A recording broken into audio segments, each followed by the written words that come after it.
안녕하세요. 오늘의 영상 주제는 취업 준비를 어떻게 시작해야 되고 무엇을 가장 먼저 해야 할지에 대한 영상을 시작해 보려고 합니다.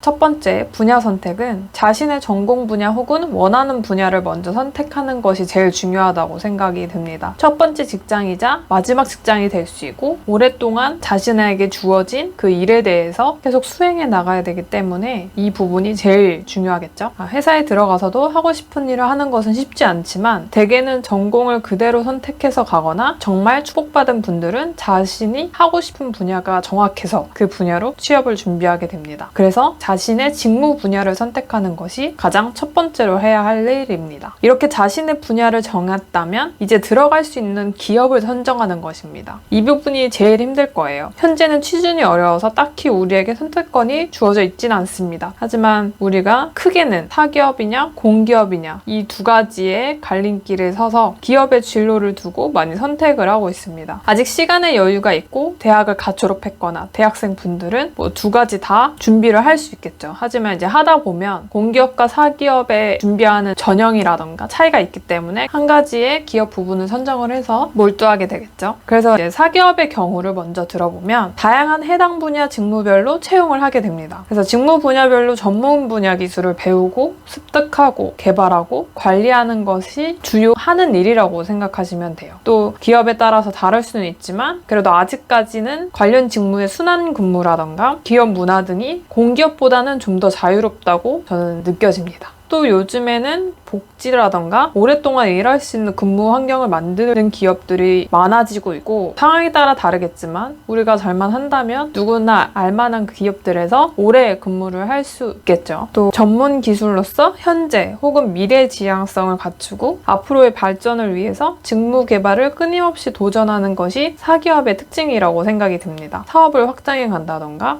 도전을 해볼 수 있는 여건이 마련되는 기회가 많은 것도 사기업의 특징이라고 얘기할 수 있습니다. 이제 공기업의 경우에는 기관별로 분야가 나뉘어져 사기업과 마찬가지로 업무는 다양할 수 있지만 대개 일반적으로는 행정직과 기술직으로 나눠지고 자회사나 사기업에 사업 발주를 줘서 외부로부터 기술을 들여와서 자신의 분야에서 관리라던가 유지보수 관련 직무가 주로 이루기 때문에 사기업보다는 외부 기술을 습득하는 부분, 그러니까 기술로서 미래지향적인 부분은 조금 떨어질 수는 있겠죠. 하지만 제일 큰 장점인 정년보장과 복지 때문에 공기업 지원자들이 날로 증가되고 있고 무수히 많아지는 것은 현실입니다. 그래서 사기업에서 정년보장이라던가 안정적인 자신의 앞날을 위해서 공기업으로 이직하시는 분들도 있고 아니면 공기업에서는 매너리즘에 빠지기 쉽죠. 늘 똑같은 업무를 해야 되고 사기업보다는 다소 순환 근무가 좀 적어요. 그래서 가끔 이런 생각을 할 때도 있어요. 내가 이렇게 하려고 그렇게 전공을 열심히 하고 석사까지 하고 아니면 나는 진짜 이 분야를 이렇게 배워서 일을 하고 싶었는데 5년 동안 한 곳에 그 자리에서 매 시기에 똑같은 업무를 하다 보니 발전이 안 되니까 매너리즘에 빠지게 되죠. 그래서 공기업에서 사기업으로 이직하시는 분들도 종종 계시는 것 같아요. 자, 이렇게 사기업과 공기업의 특성이 자신의 성향에 맞게 한쪽을 택일을 해서 현재 취준하는 데 있어서 선택과 집중의 방향이 잡혀지면 그곳에 몰두하셔서 취준을 하시면 되겠습니다. 이런 특징을 알고 선택을 했다면 이제 마지막 정보 수집이 필요하겠죠. 이제 우리는 우선 취업을 목표로 하고 있기 때문에 취업 공고를 먼저 접하면서 정보를 파악하는 것이 되게 쉽죠. 저는 정보를 파악하고 얻기 위해서 사기업의 경우에는 취업 카페라던가 자코리아, 사람인에서 많이 찾아봤어요. 서로 없는 공고나 기업 정보가 존재하기 때문에 이 경우에는 크게 취업 카페와 취업 사이트를 한 군데씩 정해서 번갈아 보면서 확인을 했었습니다. 또한 포털 사이트에서 회사를 검색하면 기업 정보를 확인할 수 있기 때문에 기업 구분이 어떻게 되어 있고 매출액이라던가 인원수, 평균 연봉 등 간략한 회사 정보를 확인할 수 있고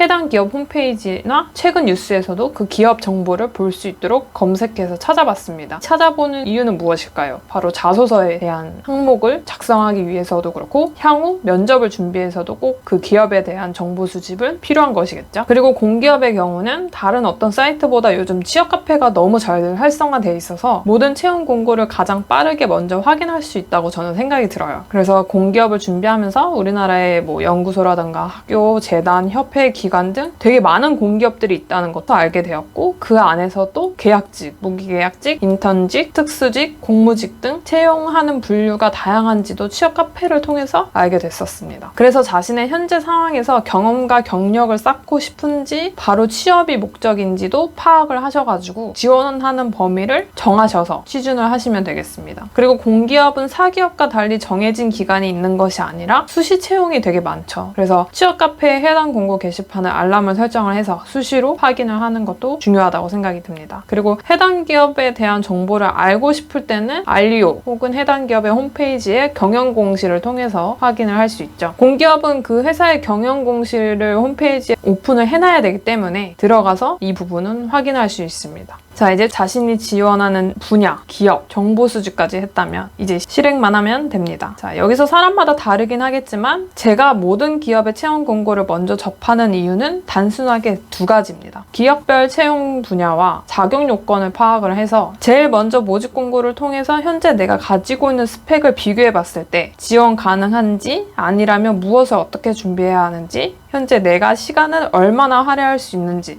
상황을 비교해 가면서 파악을 정확하게 해야 되겠죠. 그리고 필수 자격 요건별 기업을 분류할 수 있는 나만의 기업 분류 목록이 생기게 되는 거죠. 이래서 공통적인 준비해야 할 부분이 생기면 대비를 이제 맞춰서 해야 되겠죠. 굳이 한 특정 기업만 보는 것이 꼭 나에게 필요하거나 내가 가고 싶은 기업이 아니라면 과감하게 넘겼던 것 같아요. 그래서 저만의 지원할 수 있는 기업을 나름대로 이렇게 정리를 했던 거죠. 그래서 대부분 관련 전공 분야로 준비를 하기 때문에 사기업의 경우에는 가장 필수 조건인 스피킹 점수를 필히 확인을 하시고 자소서, 적성검사, 면접이 어떻게 진행되는지도 숙지를 꼭 하셔야 됩니다. 스피킹 점수의 경우는 한 달을 목표로 잡아서 단기간에 취득하는 것을 추천드리고, 공기업의 경우 필수 자격증과 어학 조건을 먼저 확인을 하셔서 제일 먼저 만들어야 할 것이 무엇인지 확인하는 것이 정말 중요하겠죠. 어려운 자격증이 아니라면 두 개를 병행하는 것을 전 추천을 드립니다. 왜냐면 시간은 정해져 있고 내 스펙을 빨리 만들어야 다음 단계를 진행할 수 있고 많은 기업에 지원을 할 수 있기 때문입니다. 그리고 공기업의 경우 대표적으로 자소서, NCS, 전공필기, AI 면접 이렇게 사기업보다 전형이 많아서 준비해야 될 것이 되게 많아요. 그래서 필수 자격증은 한국사와 기술직이라든가 특수직, 뭐 행정직도 때에 따라서 있을 수 있지만 전공 분야의 산업기사 이상의 자격증 한 개가 필요하고, 어학은 토익이 기준이 거의 주로 이루기 때문에 기업마다 다르긴 해도 평균적으로 토익은 750 이상 정도 만들도록 해야 되겠죠. 그리고 자신이 원하는 기업이라던가 자신이 지원할 수 있는 기업에